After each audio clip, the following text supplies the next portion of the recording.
Since the dawn of time, when the land was still wild, man has always been fascinated with fire and meat. A legend once heard is that of the cowboy caveman who, after wandering the prairies, became tired of gnawing on bones.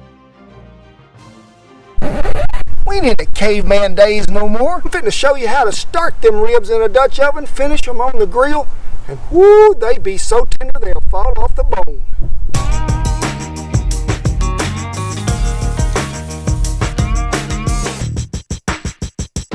Great day above the grass today it is, and I got hungry for a few ribs. So I went and got me some of them baby back ribs. That's them little tiny hogs that is tender, I promise you. Turn it over. It's got a membrane there on the back, sort of silver shiny thing. So when you take them ribs out of that sack and you got them laying on that cutting board, go to the small end of the rib, the back end, okay? Look back there at the back on the back corner, and you can usually start it right there. Take you a sharp knife. I've even done it with a pair of pliers, catfish skinning pliers, anything like that. Get a hoe and just start pulling that off. Now for years I cooked it with them on there, I did. But it's sure going to help that rib fall off the bone with it gone. So folks, we're going to take us some lime juice, rub it in good on both sides. Then on the meaty side of that, the one that ain't got the membrane, take you some meat tenderizer, but make sure it's unseasoned. Sprinkle you some up and down all over there, rub it in good. Then I want you to get you some of that Red River Ranch seasoning. If you ain't got it, you get on the website and get some because it ain't going to be fit to eat without it, I promise you. Rub it in good, turn it over, put it on the back side too where that membrane was. Wrap him up, put him in a Ziploc bag, put him in a Yeti cooler, let him set about 3 hours. Then we're going to get him out and we're going to cook him.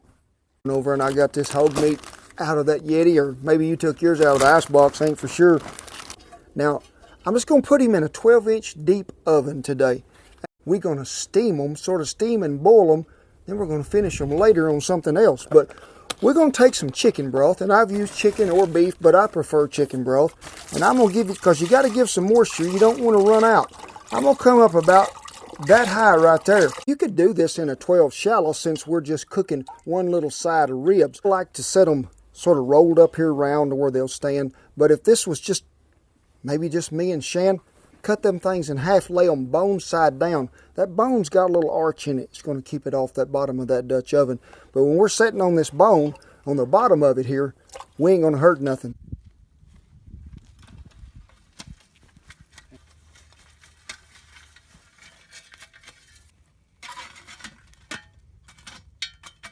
See, when I took them coals out of old Bertha and brought them out here, that ground is wet. So I probably went a little heavier today than I would if on just an old dry, dirty day. Pretty good amount of coals, pretty thick on the bottom. Not directly under the oven, but right on the outside edge. Then loaded the top up pretty even and smooth. We'll rotate her here in about 10 minutes. Let things get to boiling, we'll rotate it again. Want them to steam about probably 2 hours. So we've been on for about 45 minutes, I'm pretty sure. So let's check it and see what's happening. Ooh, there is some steam and some boiling taking place, but there's more of it taking place over there than there is over here. So what do you think we ought to do? I think we ought to rotate that oven. Evens out any hot spot that you might have, but the magic is working. Things is happening. We'll let them steam till they get fork tender. That's hot, but it's not that hot. And I want to keep a constant temperature. So we're going to add a little top and bottom, both from old Bertha. Keep that going just like that rolling little smooth simmer there, and it'll be good.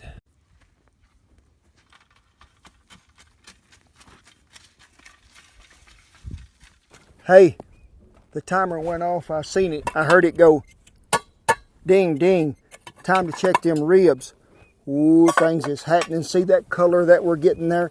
You can see we got a lot of really good color here because that's the ends that's been showing up. But that stuff is tender, folks. Time we finish it up over on old Bertha, you'll be thinking you went to the best rib house in the world.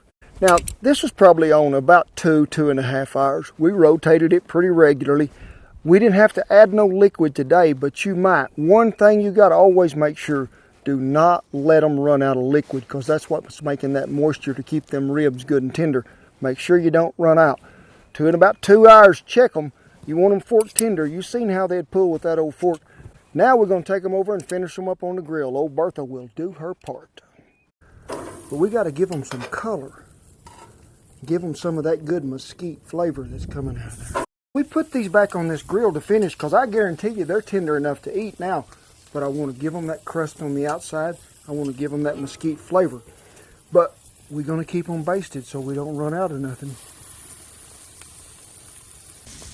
So we will continue to turn and baste till we get that color.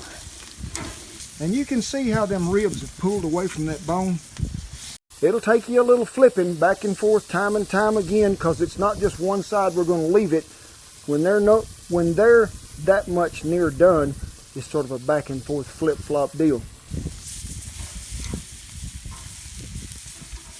Bertha has done it to it, so set them little rascals over here on the chuck box.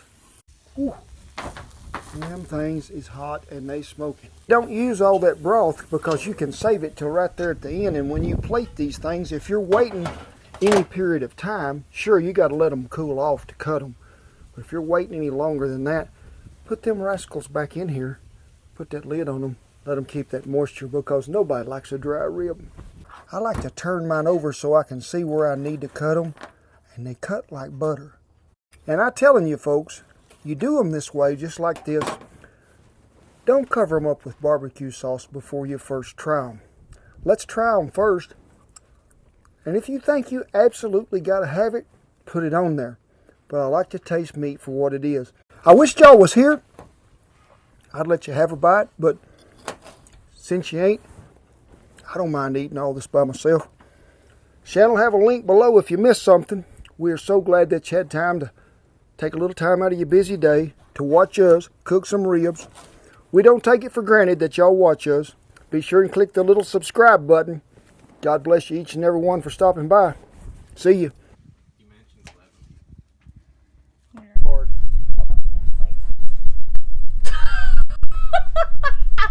That works pretty good though. Goes one on each side. That blows when the wind blows. You run the camera. Do people know what I have to put up with? I can't stand this stuff blowing in my face. I need don't know if like you a man bun. Should you... Beat, get out of the shot. Come here.